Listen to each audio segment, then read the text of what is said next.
Hi again. I should probably call myself the lady that lives in her bedroom. Um, so this is my third video, and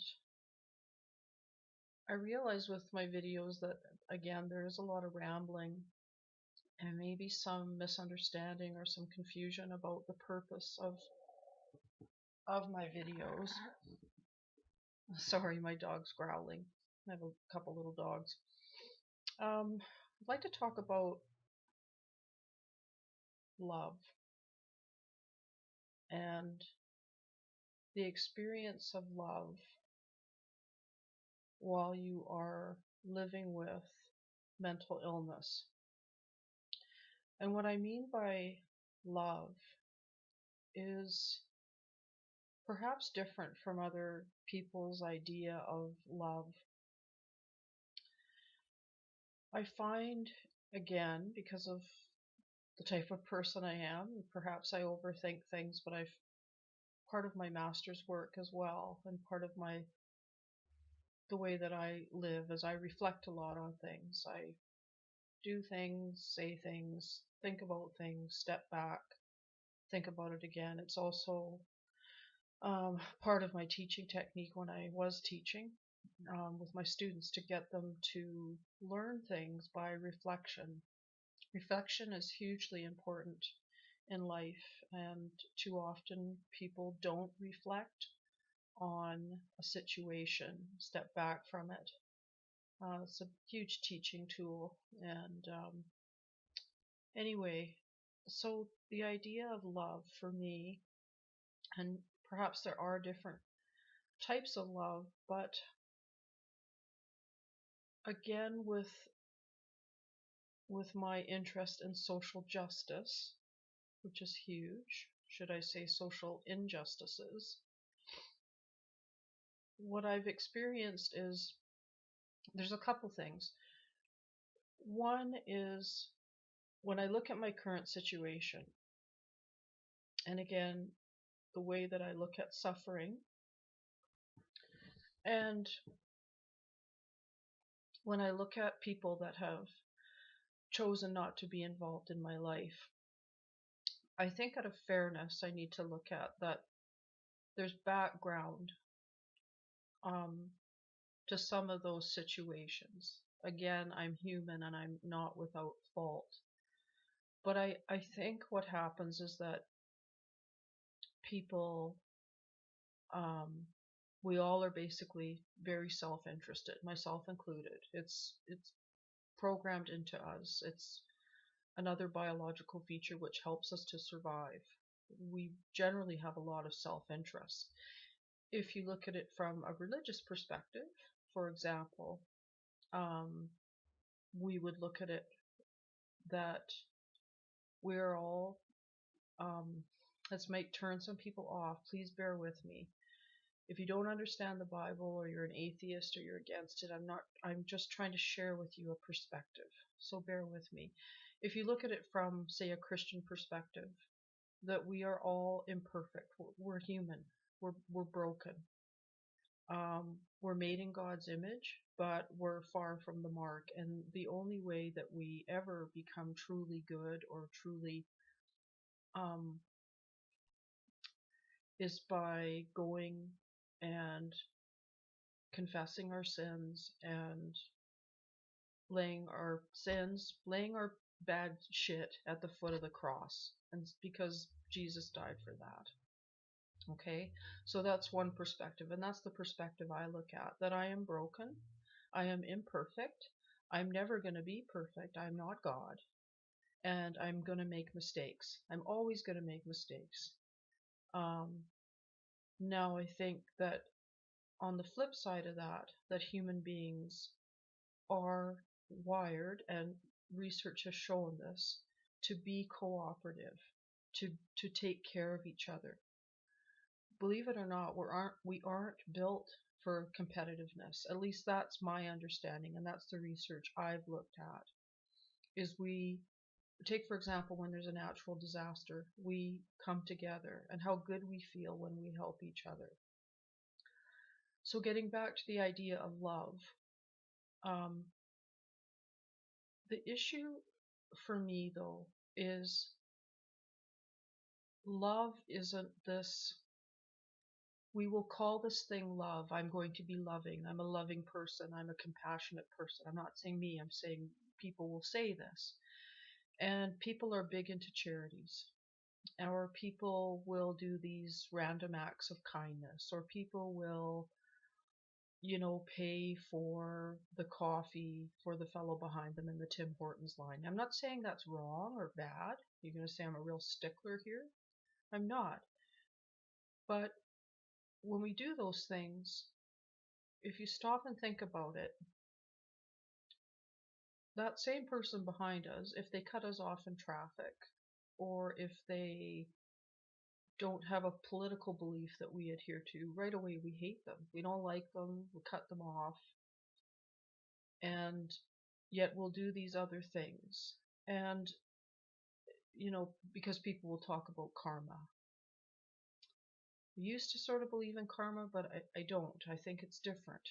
And again, I'm trying to get back to what I started talking about with mental illness and love. So as a person with mental illness, when I have gone out to try and locate resources and supports, what I have experienced is the exact opposite of love. And so when people talk to me about love, and then they don't, or they choose not to discuss with me what I know, the truths that I know, because I know this stuff. I've worked around it, I've lived it, I've taught it, I've nursed people affected by what are called the social determinants of health, poverty, the biggest one, and people don't want to listen. But the system, the um, the system, the governments, the offices, the culture that you go out into to try to find those resources have absolutely nothing to do with love. In fact, they have to do with the opposite for people that are vulnerable. What do I mean by vulnerable or at risk if you're not used to that language? Again, there are specific things that make you more vulnerable. Poverty, being born into poverty. And again, people can say, well, you just got to pull up your bootstraps and you got to work at it. Well, it is not that simplistic. It is not. There is such a thing as privilege, and each of us experience different levels of it. There's this invisible line, as Peggy McIntosh, who wrote the very famous and oft-cited essay, Unpacking the Invisible Knapsack. There's this line that runs parallel to the Earth Day, and it's the line of social justice. And people can fall below the line and rise above the line. When you have a mental illness, you automatically fall below that line. You just do. You're disposable. You're throwaway. And you're still a human being. And to walk through life as a human being, being told that you're not, because that is what happens. I'm not lying to you about this. This is my lived experience. This is my truth. This is the truth for millions of people around the world. This is, and when people talk about resources in a neoliberal system, and what do I mean by a neoliberal system? It's a free market system. And you can right away just turn the video off if you think, oh, she's full of shit or she doesn't know what she's talking about. It is the primary system throughout the world, along with globalization, which has caused so much suffering. So much suffering. So people like to talk about this thing called love. But as soon as you start being vulnerable, and that's all of us, because we get older, we get sick, we end up on our deathbed. There's no guarantees with things. It's like when I got married and made those vows. It was supposed to be for better or for worse. And people walk away because in our fast food society, in our so-called loving society, and I am being a bit cynical here today, Um, People actually do not want to love. They want to have happiness all the time. They want to have peace all the time, and we're not built that way. That's why we're supposed to have community. We're supposed to have structures around us and supports around us that accept the fact that people get old, that people become disabled, that people get sick, that people have mental illness, that people age and die and give birth. These things have been hidden away in our society. We're very afraid of them. Hence again the fear of mental illness. Um, so as a person with mental illness that has tried to find resources and supports and help, when people talk to me about love and they confess to be a loving, compassionate person, to me they're talking about something completely different that doesn't really have anything to do with love. And again, I, from a I am a Christian. From a Christian perspective, the final say for me in Christianity is to love each other. And this wasn't meant to be buying a cup of coffee for someone in a Tim Hortons line, although I'm not saying that's not nice and not do those things. But we have to step back again, that idea of stepping back and reflecting and thinking about who are we loving when we do that. It does give you a good feeling. So is love supposed to be about just that good feeling we get? It's kind of like when you first meet someone and you fall in love, and then we run out of interest with time. And then people say, no, love is staying. Love is going through those bad times together. Love is self-sacrificing. Love is realizing that this is life and to not be afraid of it. So if we send someone out, if we have, say, a charity event and we're trying to raise money for a nonprofit or for something, and we sit there and we get our warm fuzzies for the night. Gosh, I sound cynical and people are going to turn this off, but I'm sorry, this is from someone living with poverty and mental illness and who has struggled and who has worked with people that have absolutely suffered beyond imagination related to a so-called, like system or a system that has nothing to do with love. It doesn't. And so then you are at the mercy of other people's benevolence. And I don't want to be someone's charity. I don't want to rely on a system that will pick and choose whether or not I'm worthy. Isn't it true that as a human being I'm worthy? I remember before me and my ex-husband split up, and we had a lot of good times too, and I worked and I raised the children, and I remember him even comparing me to his sister-in-law and saying, I'm so fortunate to have you because I did all the extra things, the holidays, the birthdays, the thank you cards, the volunteering at the school. I always worked part-time unless I was so sick that I needed to take downtime or I ended up in the hospital or something, you know. Um, but I said to him, this is life. This is what we signed on for. There's no guarantees. I'm trying with everything I have. I don't drink, I don't smoke, I exercise, I take care of the children, I take my medication, And I said, what would you do if I was in an accident and I ended up in a wheelchair? And he looked at me and he said, well, what good would you be then? That is a huge reflection of the sadness of what is our culture, our society. What good are you then? And then we wonder why there are kids living on the street, and we wonder why there are most people that are on the streets are dealing with trauma and mental illness and addictions to kill the pain of that trauma. Instead, we judge. We judge and we pick and choose who we love. Real love isn't about picking and choosing. It isn't. Real love, we've forgotten about what real love is. And when people say to me that there are resources out there and you've got to be resourceful, they're lying. They don't know. It's scattered. If you're dealing with sickness already and you have to take a bus somewhere and you don't have change for the bus and you're dizzy and you're faint and you feel sick, or, and you're told to go to another appointment somewhere else, there is no love in that. Our society is crying out for love, and especially people who are already suffering. And so again, I question this whole idea when people so proudly pronounce that they are loving and they are compassionate. Same for myself. I think when we look at people who understood this, and we honor these people. We honor people like Martin Luther King Jr. We honor Gandhi. We honor Mother Teresa.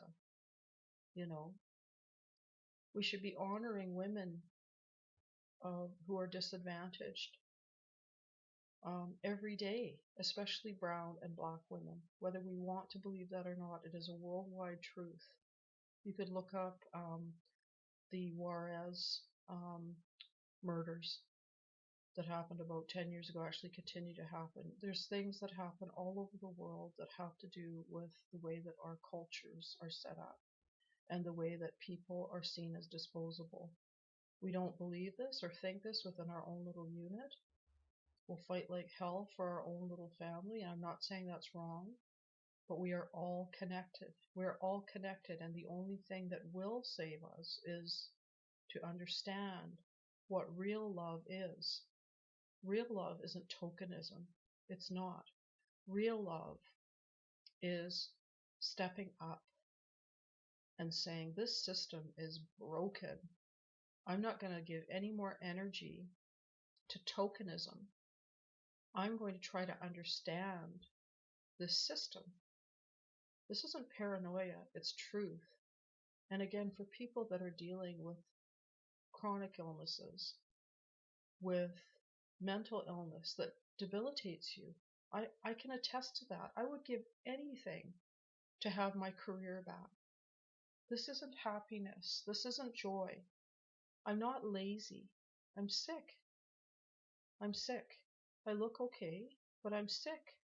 I want to be out running. I want to be in the sunshine. And I can't. But I look okay. So don't talk to me about love. This is a strong point for me. Don't talk to me about how compassionate you are. If you want to show me your compassion, be brave and listen and try to understand some of the things that I talk about and some of the things that hundreds of other people that are far more articulate, far more scholarly, far more loving, are far braver, have been through worse, horrendous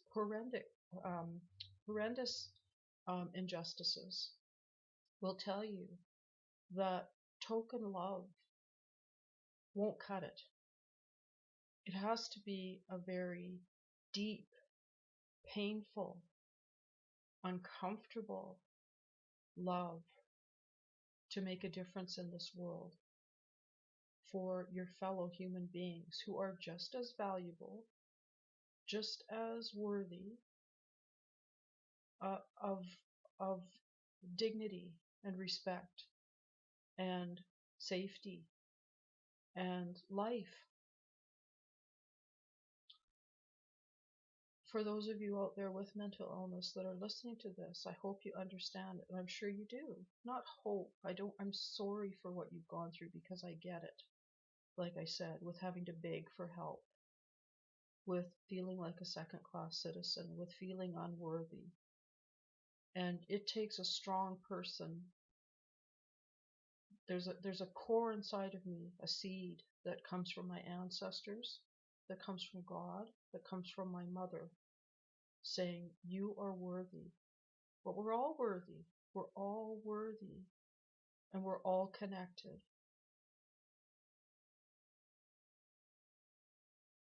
I know I'm I'm rambling, but this topic is extremely important to me. It's part of my research, part of my master's work that I have done and I haven't been able to continue with, which is very sad for me. My professors feel that I have something to say, and it's not new what I'm saying. Like I said, there are far more brilliant and articulate minds that get this, that it's not that it's bad to do nice things. I'm not saying that. I'm not a killjoy. We need to be kind to each other on a day-to-day basis. But token kindnesses that sends people back out into a very broken system, whether it's the educational system, the healthcare system, primarily the corporate system, the powers that be, the government system, so broken, so broken. We have to look at grassroots changes. We have to look at our neighbors. We have to come together at that level. We need advocates. We need people that consider how they vote, and try to understand, wow, I didn't know that. I didn't know when I voted for that party that they don't support social services. Nobody wants to pay taxes in our province, and these days I don't blame people in a way, because money is so mismanaged. It's so broken, the system, in so many ways. It's going to come down to the people, and that's you. And especially, because if we look at it, people are so contradictory.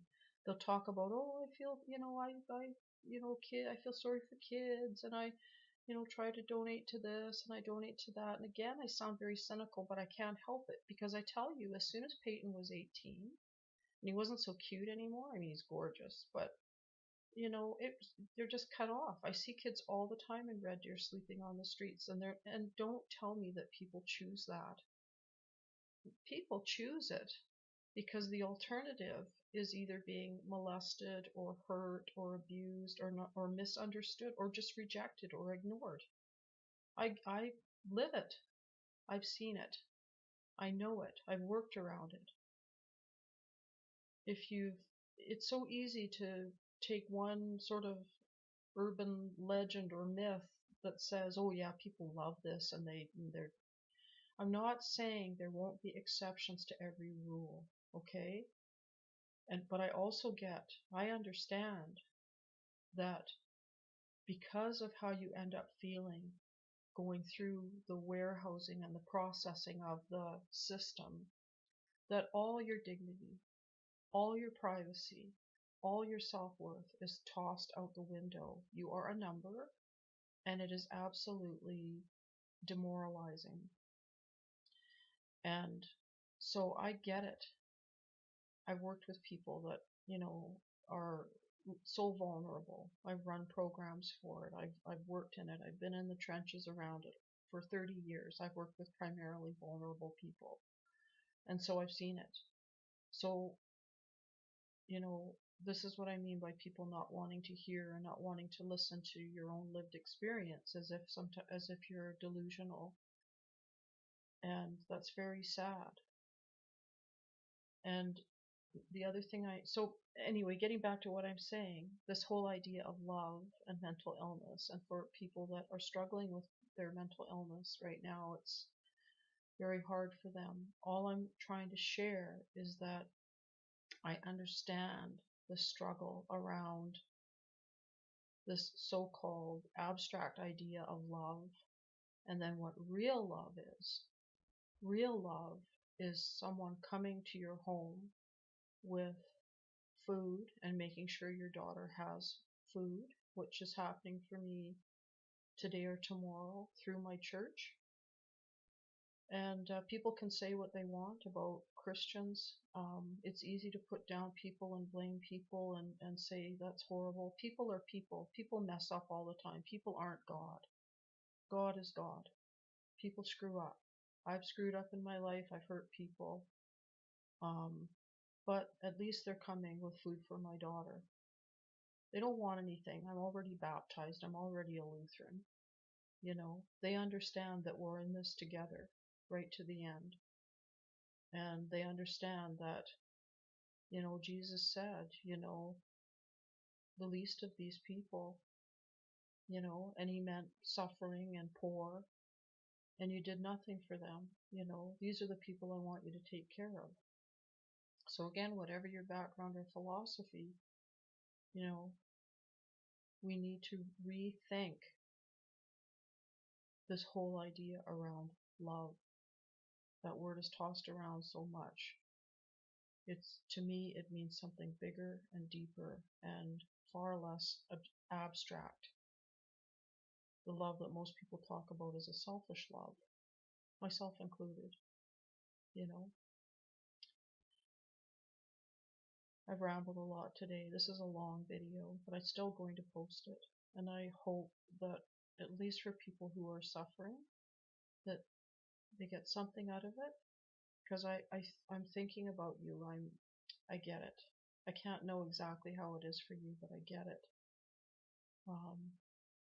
And for those who don't, instead of initially reacting with your emotions and your gut and with anger, please, if you are interested in this concept of love, step back from this video and reflect on it and think about it.